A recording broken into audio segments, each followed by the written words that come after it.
Hi, everyone. Welcome to another episode of Second Act Actors. I'm your host, Dr. Janet McMurray, and I'm still a medical doctor simultaneously trying to pursue a career in acting. My guest this week is Colin McMurray. Colin is a talent agent at one of the biggest agencies in Toronto, his own agency. Now, everyone, when I ask, who would you like me to talk to from the industry? Everybody responds, please, can you talk to more agents, more agents, more agents? There was a very popular episode prior with my own agent, Maya Ritter, and now, dun, dun, dun, dun, we get to talk to another fabulous talent agent. I'm so excited for you to hear his story. He has so much advice for actors, so much. I can't even begin to tell you. I cannot wait for you to hear it. All about how to submit properly, what things you can do to make your agent's job easier. And I had a bunch of listeners submit questions, and he was very kind enough to answer them as well. Please enjoy Colin McMurray.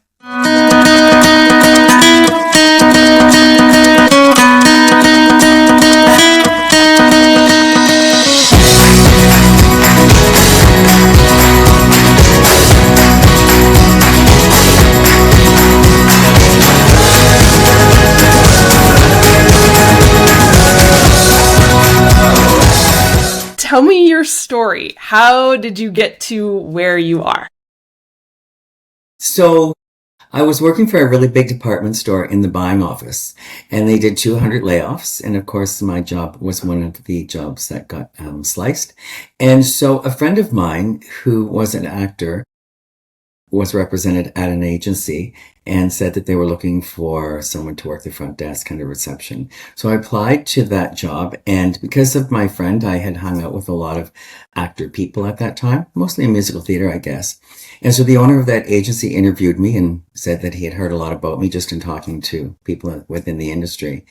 And he hired me for that position, but only for 3 months because he saw that he wanted me to move up in the company right away. So I did work the reception so I could get to know the roster, the voices on the phone, and learn a bit more about the industry within an agency. So after 3 months, I was then promoted to being his assistant. And so I became his assistant for probably 2 years. And then I started doing the in-house bookkeeping. And then the commercial agent left the agency and he offered me the commercial department. So I took over the commercial department as an agent, still doing the in-house bookkeeping. And then a few years later, the film and television agent left. And so I got the film and television department for the kids roster, as well as the entire roster for commercials.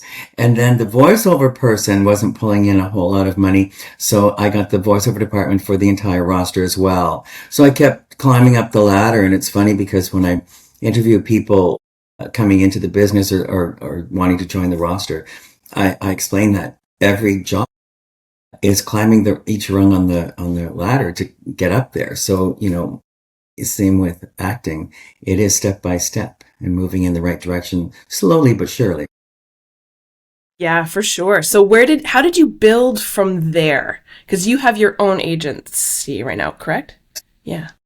So I worked there for 13 years and, obviously I am where I am because of that training and all of the knowledge that I took on during that time and climbing up that ladder. So, gosh. And then after 13 years, I just realized I was putting in so much time and hard work that if I did that for myself, the world would just be even a better place. So, yeah, it's great. Things change when you work for yourself because everything you do, you're doing for your own company and your own brand. And that helps you grow and expand for sure. Mm-hmm. And I had a little bit of time in between opening up my own company and the previous agency. I went and worked for a modeling agency that had a talent department. And that was a really great stepping stone because they came after me when they heard that I was going to open up my own company and they really wanted me. So they took me away from going on my own and I went to work there for a short time. And it was a really great stepping stone because when they closed first they closed the talent department at that modeling agency and then 2 years later just closed the whole Toronto office completely. The day that they closed the talent department, they said, the roster's yours. You can piggyback on the breakdown services for a year because we took you away from your original dream. And any commissions that come in from your last day onward are 100% yours. And I'm like, wow. So it was a really good thing. So when I went out on my own, I started with a roster and I didn't have to actually build one. So it was a really great gift. It's interesting to think about careers like yours and honestly like acting that, and I'm not saying this to negate professional education or against people, anyway, when there isn't like a talent agent school to go to, or like, here's your diploma, you may now practice as a talent agent, here's your certification, you're now an actor, congratulations. How do you learn how to do your job? That's a really great question, and I get asked it a lot just in the general public. There is no training to become an agent. You don't go to a school. There's no agent class. And so going back to how I started, and that is how it is. Like, you have to start at the bottom and work your way up to become an agent. Or, sometimes you just immediately get a job as an agent's assistant. And after you work that for a long time and prove yourself, they may move you in to become a junior agent and then eventually a full agent. But yes, that's how it works because there is no schooling for it. And, I've recently, about 2 years ago, I brought on someone into my office and she was doing admin work. And then she was promoted to junior agent. And now she's been promoted to full agent. And so, because, you prove yourself, you learn how it works, you learn the ropes.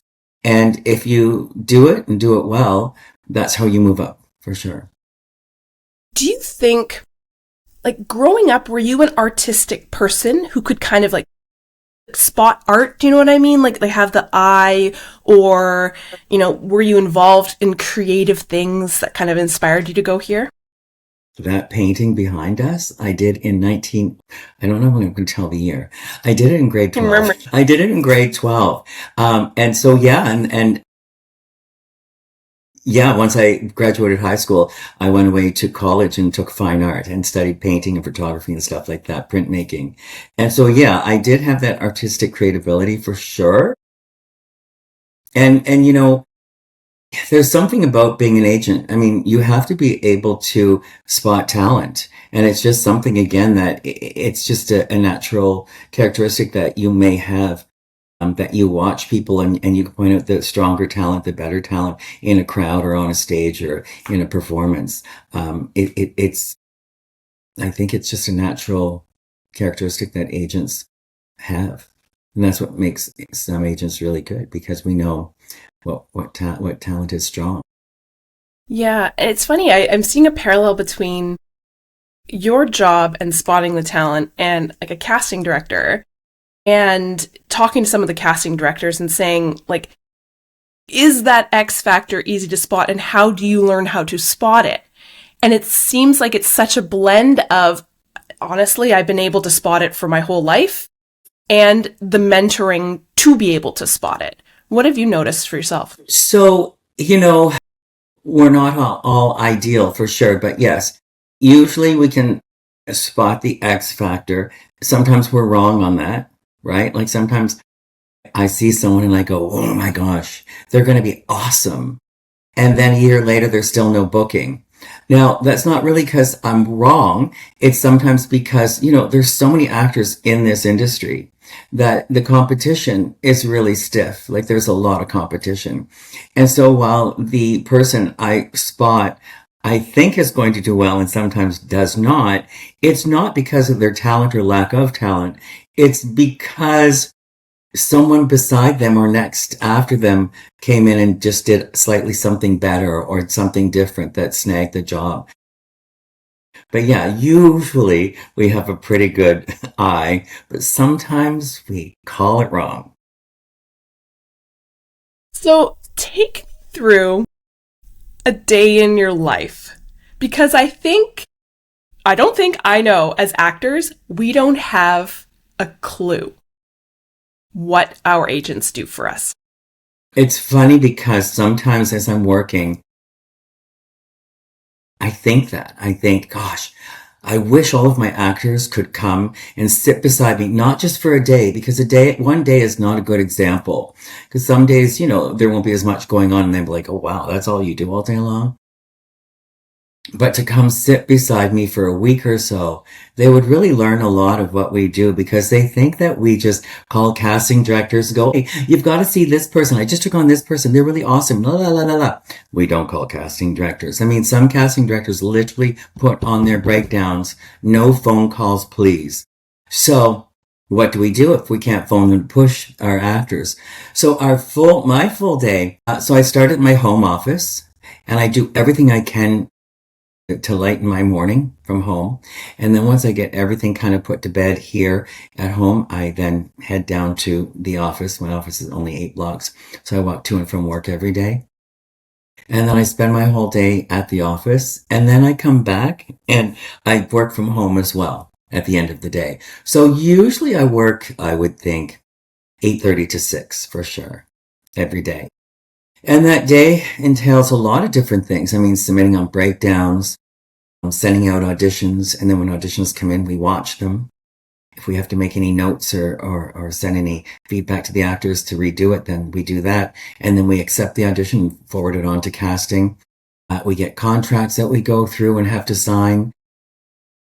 We have to do invoicing and lots of stuff.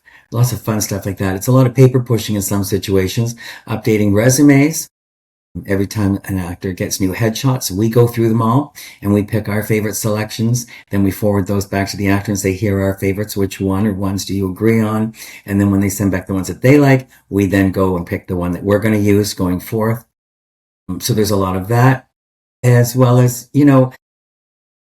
the breakdowns. I mean, every time we get a breakdown for any job, you have to read it in detail. When is it shooting? When's the recall? What's the character description? What's the age bracket? And then we go through our roster and we sift through and select the ones that we think fit the role. And that casting is also going to agree on that.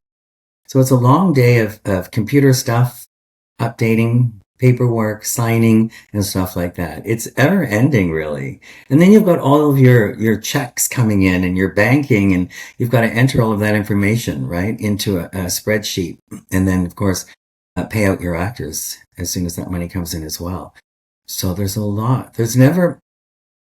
I was just speaking with one of my roster's parents on the phone this morning. She goes, it's kind of slow. And I go, for you. It's never really slow for an actor, because an agent, because we always have something going on. We always have something to do, right? Whereas actors, I mean, that's why we have a roster of people, because that keeps us busy. But each individual actor is never busy at all times. Yeah, I think I know I'm just repeating myself. There's so much behind the scenes that goes on. And I think, actors are 100% guilty. Well, maybe it's just me, of being like, I'm the center of the universe and y'all are revolving around me and it's just me, right? So it's like, why am I not busy? And you're like, there's a lot of other things going on. And there's a lot of other actors on my roster that are not as busy either. I mean, unless you have a TV series and you're a regular or recurring, and that series comes back every year, then you're busy. But even if you get a movie and you work, let's say 1 day or 3 days or even 10 days on the movie, once that movie's done, you're back on the actor unemployment line of auditioning and looking for another job. So this industry is very similar to other industries in some ways, but very different in other ways. And one of those ways is that you don't work Monday to Friday. You don't work 9 to 5, and you don't get a paycheck every 2 weeks. It's a whole different world in that way, for sure. So how can actors make your job easier? Oh, that's a great question. I'm not sure how I'm going to answer it. Well, definitely an actor has to be on top of their own career. I mean, as an actor, you are your own business. And so, I have my own business. So what do I do to make that business flourish? Well, I go to openings of shows. I go see my client shows. I take casting directors out for dinner. I show up at things, right? So that there's a face behind the company name and that people get to know the person behind that name as well. And so I'm always doing stuff to promote the company so that the roster will get known. And as an actor, when you own your own business, what are you doing to promote your own business? Are you taking classes? Are you keeping your resume updated? Some people want to update their photos way too often, and other people don't update enough. So I had this one person on my roster, and I had emailed the mom, and I said, do you want to get new pictures? She goes, because I looked at the self-tape and I go, okay, the picture I'm submitting and the person that self-tape are not the same person. And that, because, we don't see our roster, they don't come into our office. It is through watching their self-tape. I'm like, that's kind of crazy to me that the parent wouldn't have thought in their head, wow, he no longer looks like his headshot. So the product I'm promoting is not the product that shows up in the room. And as an actor, you should know that. But again, I don't want my actors changing their headshot all the time because that just is a waste of time and money. If you look like your headshot and you're getting auditions, that photo's working well for you. But when you no longer look like your headshot and what I submit and what walks in the room is not a match, that's when you want to update your headshot. So that's an important thing for an actor to keep track of. And again, when I was talking about industries, were similar to most others and then different in some ways. One of the things is, like any career, it's all about your training and experience. So acting is similar that way in career-wise, because if you're not keeping your skills sharpened and you're not in class, then the next actor is always going to get it. If I have two people on my roster and they're very similar in many aspects, and one is taking 7 classes a year and one's sitting at home on the couch wondering what I'm doing for them, I'm sitting in my chair in the office thinking, what are you doing for yourself? And then when I have to submit for a big role, well, who would you submit for the big role? The person in 7 classes or the person just sitting at home doing nothing to make their career grow? So actors need to always be on top of what it is that they want and commit to getting there, because the agent actually doesn't have much control over this industry. We are basically, I always call myself the lazy Susan.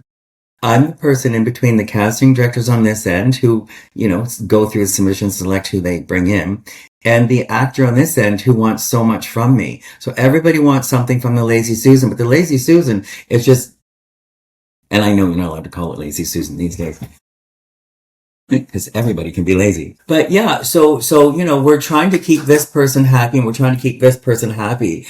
But again, what does the actor do for their own career that gives the agent the ammunition to help get them in the room when we can't pick up the phone and call casting because they don't want that push?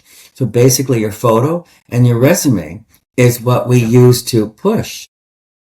And so it's important that all of those things are kept up to date and they reflect who you are and what's going on. Yeah, because that is our push, right? Our push is when we submit you. And if your resume looks like you're updating your training and keeping your skills up, then hopefully you'll get an audition. And then your audition probably would be better because you're also keeping those skills up to date. I say in a lot of my meetings to people, my reference is hockey, I guess. If you don't go to the practice, your coach doesn't put you on the ice, right? And I like the analogy we use a lot in sports, right? There's so many people waiting in the wings just to be like, ooh, I'm ready to now take your position because I've been working hard to get that position. Yeah. And it is work. I mean, this industry is growing all the time. Everybody wants to be an actor. So if everyone wants to be an actor, how do you get there? I mean, some people come on board and they do have natural instincts for sure, but that still doesn't make you an amazing actor.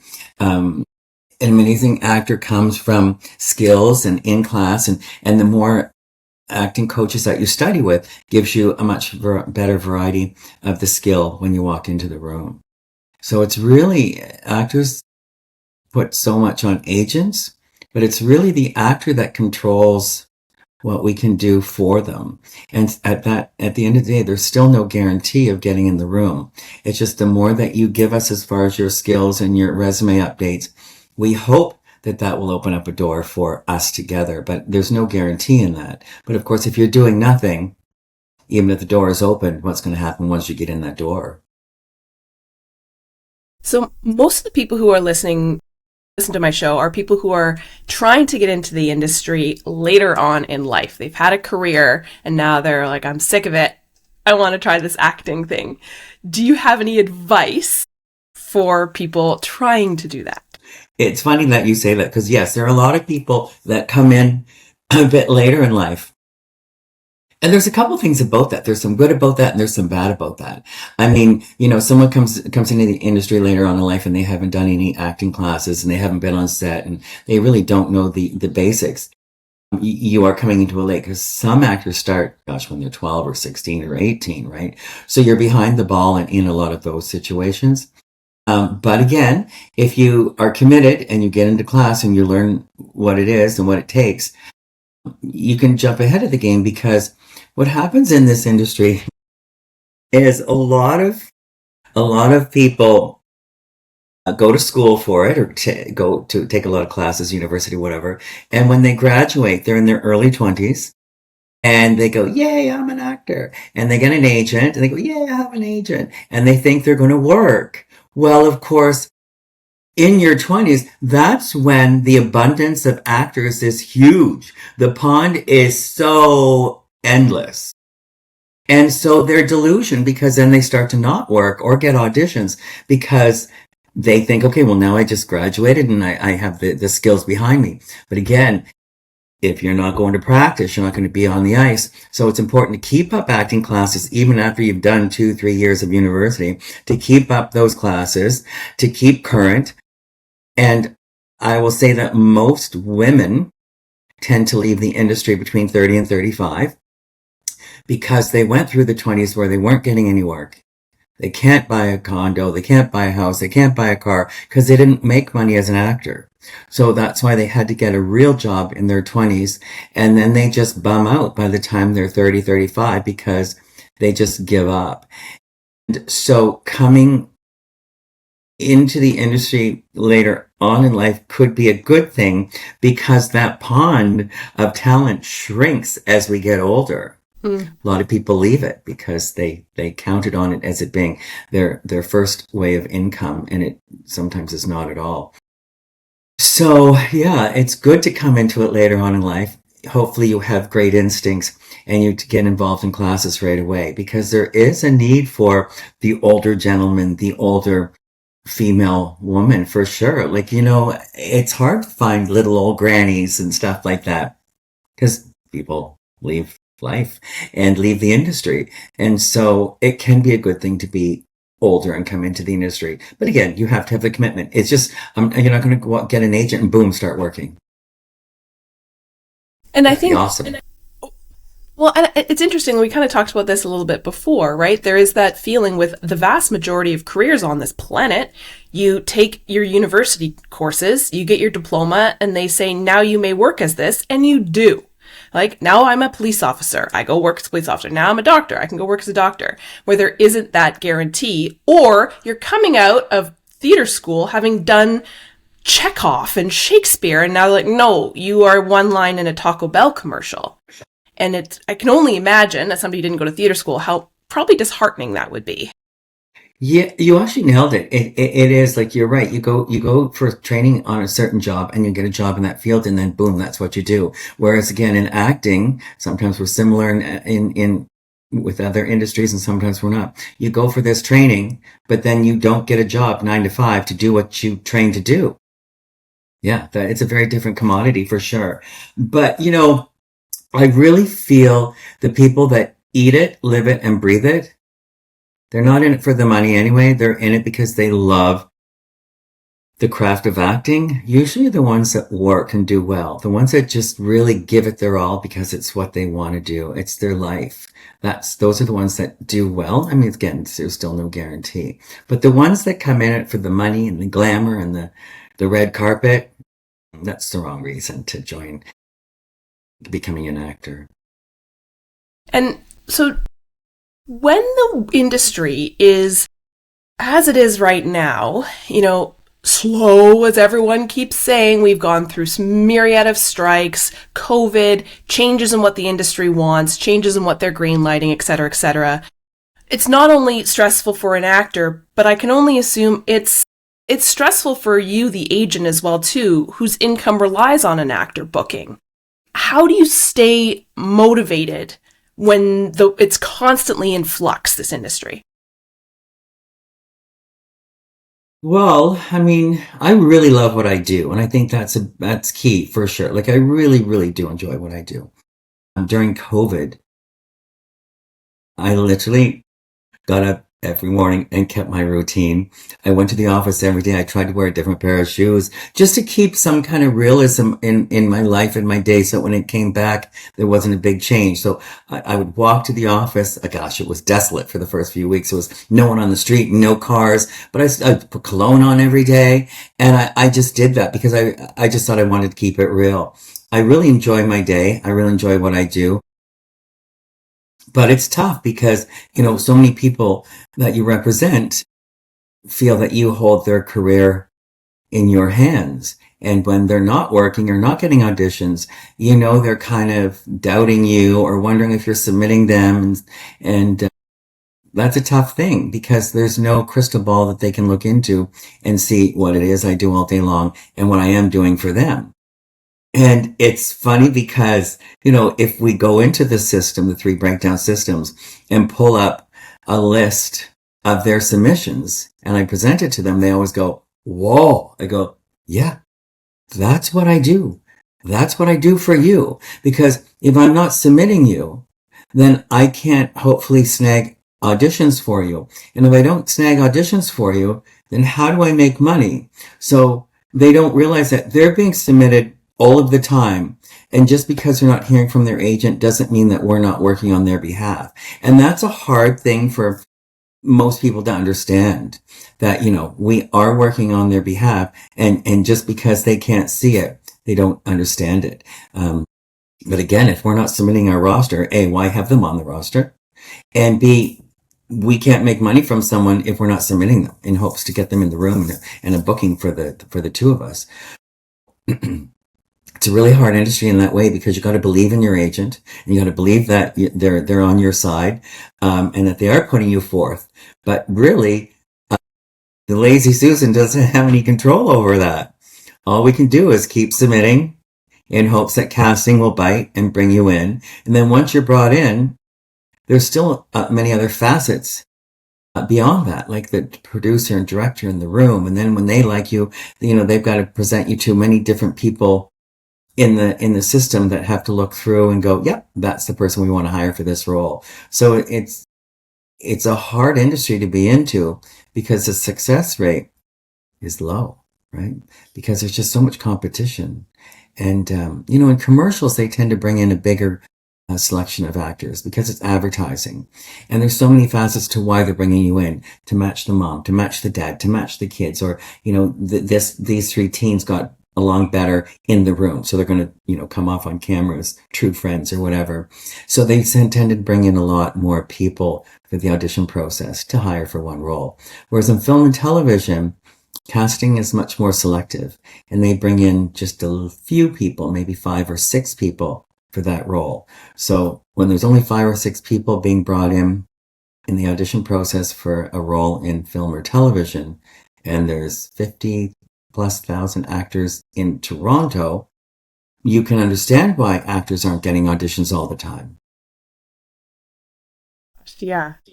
So how do you get to be one of those 5? Like, it's so hard. But, and I hope I'm a big pusher on taking classes, and I hope casting directors, when they get the resumes and photos, that they're looking at the person's training, because I'm pushing training in hopes that, that's going to make them a better actor and give a better audition in the room.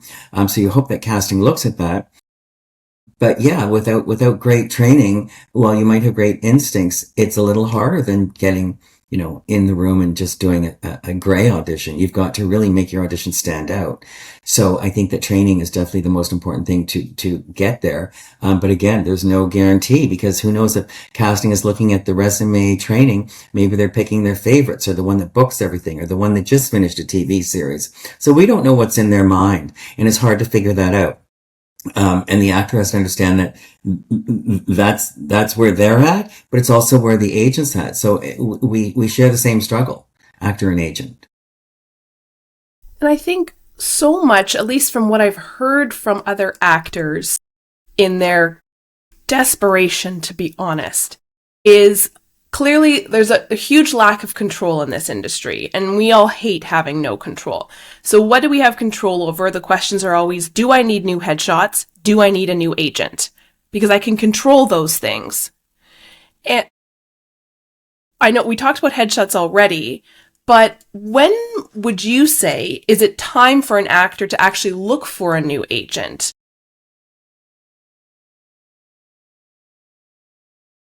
Well, if your agent is doing well by you, never.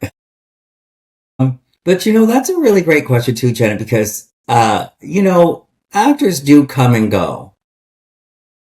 And it's just a way of life in this industry for sure.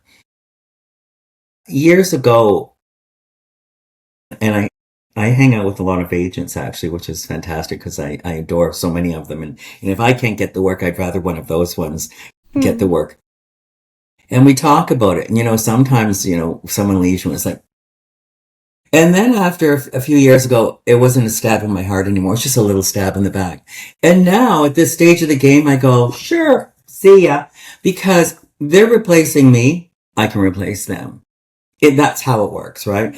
And so it's funny because sometimes someone's name will come up that I used to rep, and you ID them, or you check them out, or you look at their resume and stuff like that, and you go, not really booked any more than I was already getting you, or not booked anything since I repped you.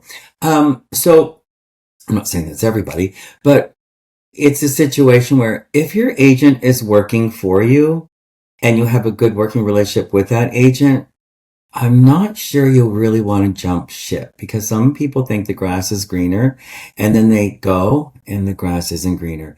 We all have access to the same breakdowns. We all know the casting directors. Like, I've been doing this for 35 years. So I don't think there's one casting director in the city that doesn't know Colin McMurray. So just because they know me doesn't mean that you're going to get in the room either. It's your resume and your skills that get you in the room.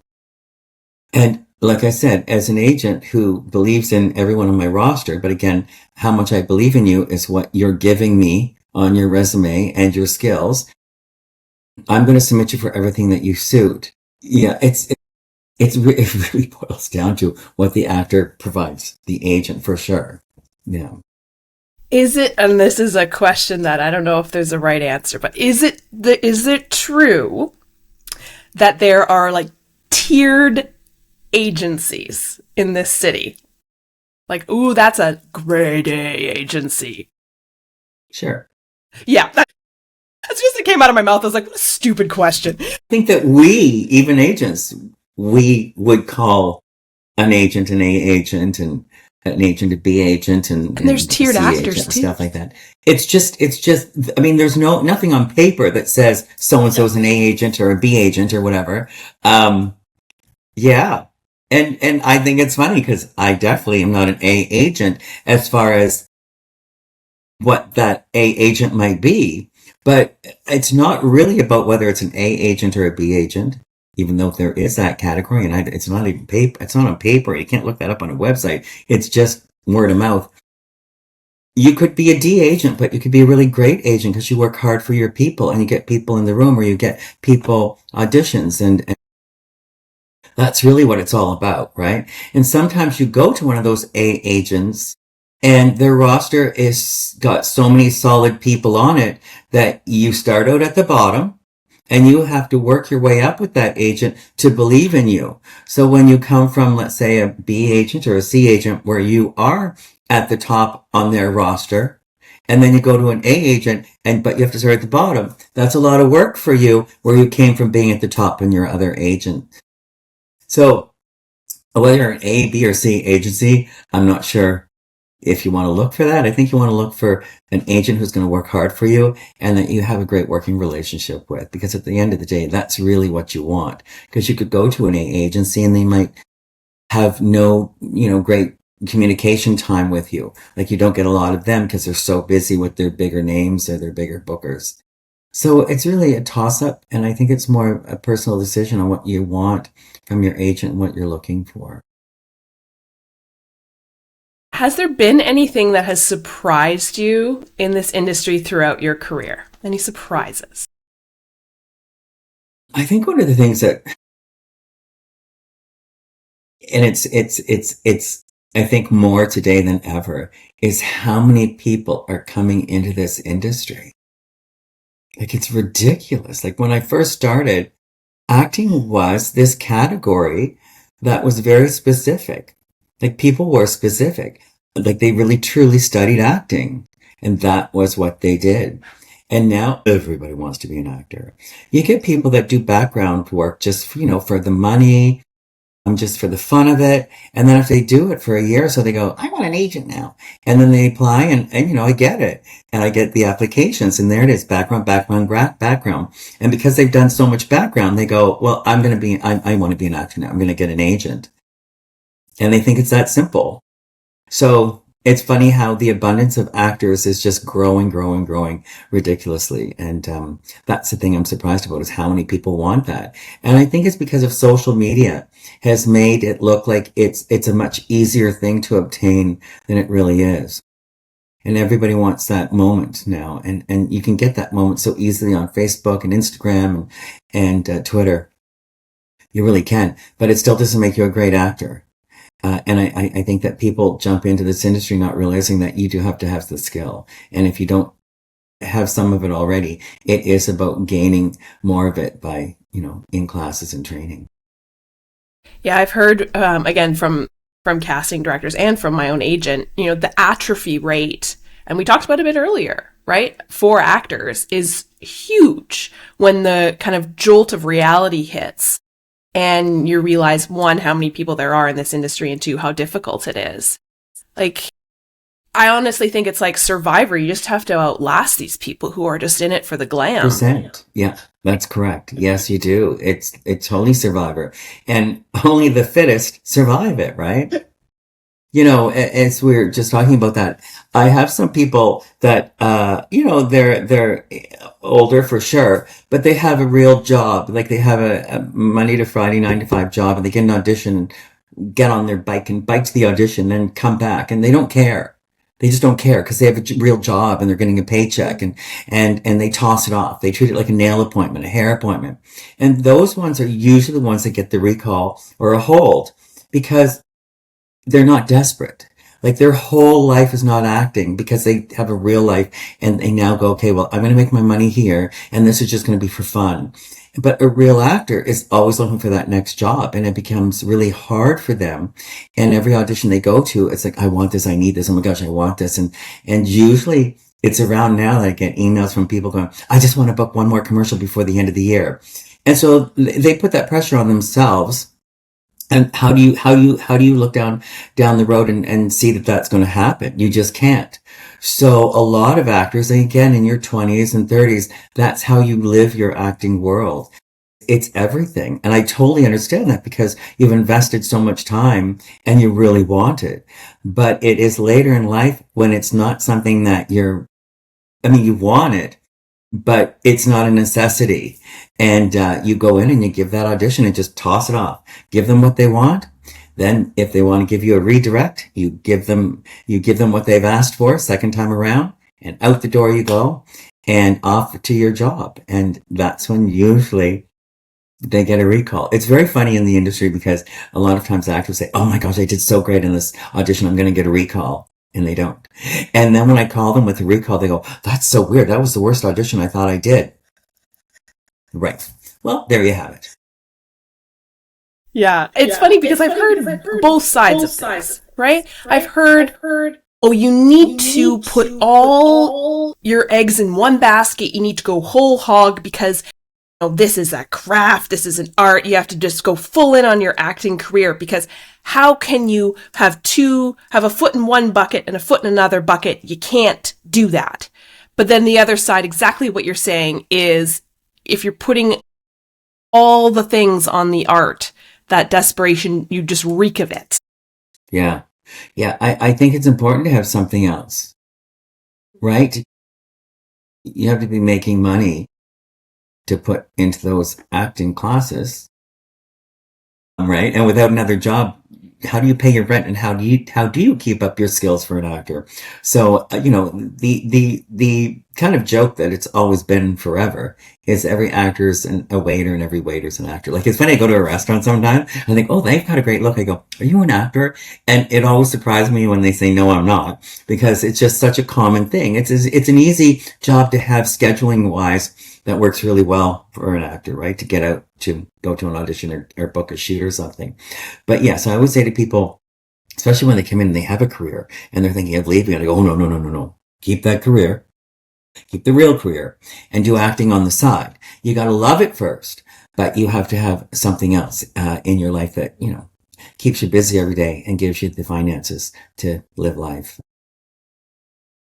One of the questions we get asked a lot, or I should say, like when I talk to agents, listeners want me to ask this: what makes a submission stand out when they submit to your agency, and what makes you go, no? Yeah, there's a few things actually. That's a great question because, in my head, I always think about those things when I get the application. For how long am I going to get with it? And so I think one of the funniest things, you're applying for a job, like you're applying for someone to represent you. And so you want to make sure that you address the proper person. So do your homework. It's funny how actors don't understand, not all, just some, how actors don't understand what the acting job is. The acting job is not just to get an audition. The acting job is to do your homework. Who's the casting director? What have they cast before? Where are they located? What is this job? Look up this job. If it's the TV series, Google the TV series, watch a couple episodes, know what you're going in for, do some homework. So when you're applying to an agency, do your homework. Google the agency, look up their website, see who's on board there. Silly things. Doesn't really matter if you put 2 L's in my name, but Colin is spelled with 1 L for me. So right off the bat, if you put 2 L's, you address me, dear Colin McMurray, or and you put 2 L's, I'm already like, you're typing in my email address, which has 1 L, but you didn't pay attention to detail. And, as an actor, you got to pay attention to detail. You get scripts, you get character descriptions. So that's irrelevant, really, but it is something you know. As someone who has a Mick last name as well, if you're trying to work with me as a medical student and you spell my name wrong, no. Yeah, M-A-C or M-C. Yeah, I know. It's funny. It's a funny thing. Not irrelevant. It's very, very important. It's very important. And, sometimes, if I'm typing an email and it auto-corrects my actor's name and it spells it wrong, I go, holy crap. It just went out spelt wrong. They're going to think I'm a complete idiot because I'm their agent and I don't even know how to spell their name. And actors are offensive to their names being spelled wrong. They are. So are agents. There you have it. So are agents. And so that's one thing that's important. And, what's the name of my company?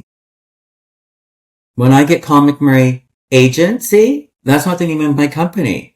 It's Colin McMurray and, not written out, and Associates. Colin McMurray and Associates. That is the name of my company. Address the company properly. Don't call me Colin McMurray Agency. It's just, you're not doing your homework deep enough, and you're not caring about the letter that you're writing in hopes that I'm going to go, this is someone I want to see. So those are the small, minuscule things that are just off the top, kind of important. Yeah. And then, your cover letter. Well, I don't want to read a novel. I don't have time to read a novel. Plus, everything you're talking in your cover letter doesn't have to be also what your resume tells me. Short and sweet. and attach your photo and your resume. And if you have a demo reel, that is good, because sometimes people send a demo reel and it actually makes me not want to see them because the demo reel material is not providing me something that I'm interested in seeing and doesn't impress me. And other times it does. What I tend to do is I open up everyone's email to me and I look at everyone's photo and resume. I just feel that's part of my job in appreciating the fact that they actually applied to me. So I do look at all those things, but I do not have time to respond to each and everybody. And so you want to make sure that your headshot, same thing. I know if you don't have a professional headshot because you're just looking for an agent and you're new, I understand that you shouldn't probably spend that money until you find an agent, because they might want you to go somewhere else or have their pictures done by certain photographers and stuff like that. But at least don't send me a picture of you sitting outside beside a flower pot on your front porch. I don't want to see you in the backyard. I don't want to see you on a tractor with your Daisy Duke shorts and your I don't want to see that. I want to see something professional. Again, look at you laughing. What do you think I want to see that I'm going to go, that's a professional actor. That's a good picture. I like that look, right?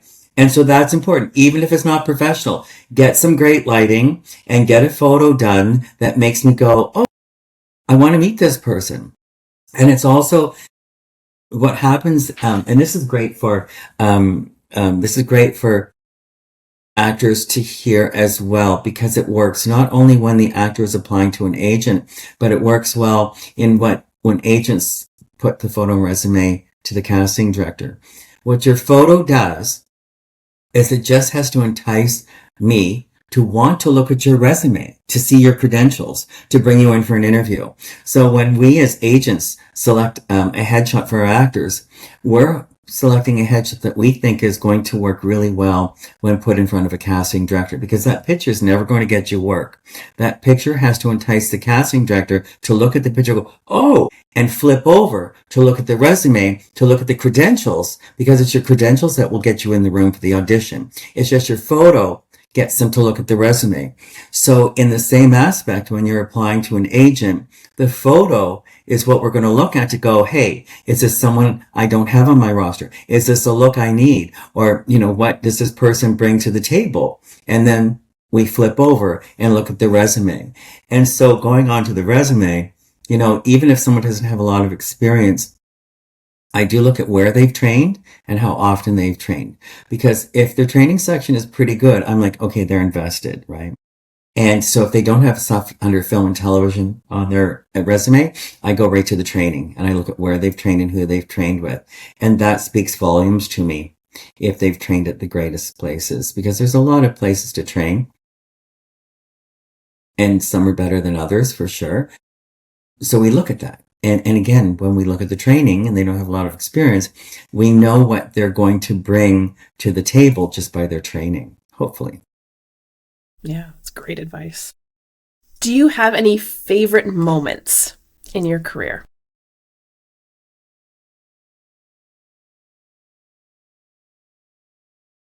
Well,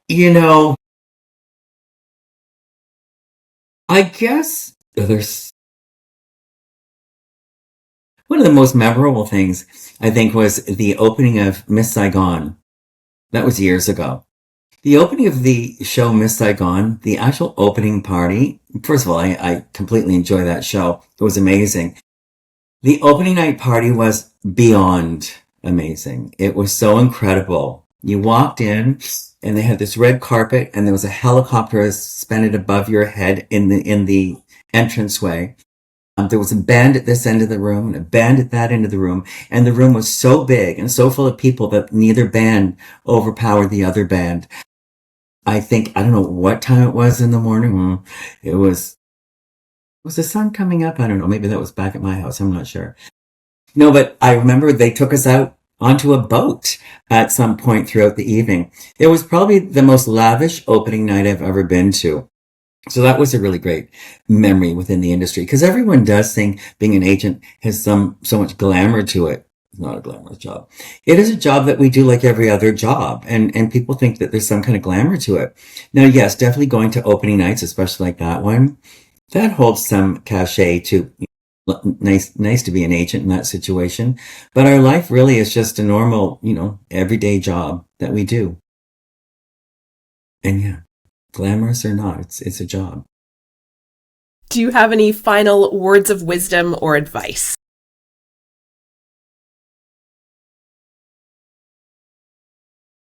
I think it's important to know that when you come into this industry, or if you're in this industry, that it is a tough industry to be in for agents and actors alike. That's why we join forces. That's why we become a team, so that we can hopefully do it together.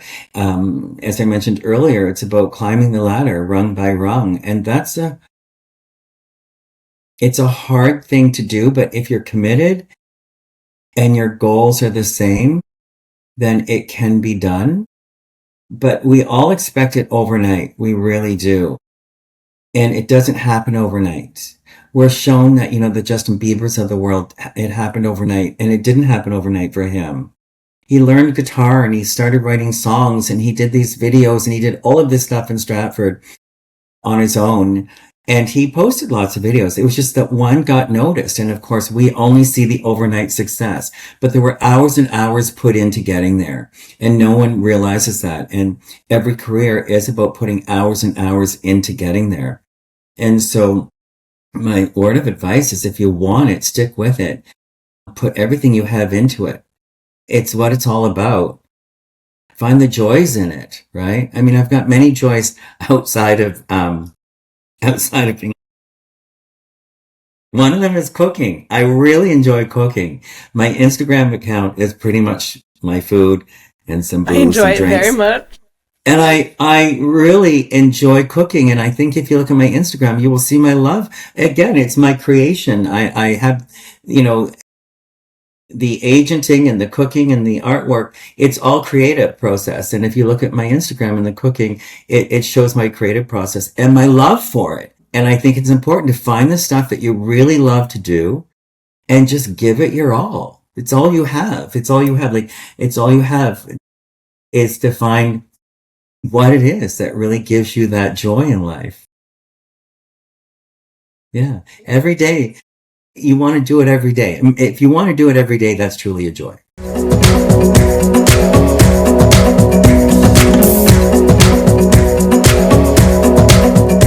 Thank you, everyone, for tuning in, and thank you, Colin, for being my guest this week. Thank you so much for taking the time out of your very busy schedule that we just heard about, that we had no idea. We, meaning actors. Come on. You are all guilty of it. We do not know what our agents do day to day. It is a busy, busy day. It's a busy week. It's a busy job. And we appreciate you so much. Thank you to our wonderful agents, and thank you, Colin.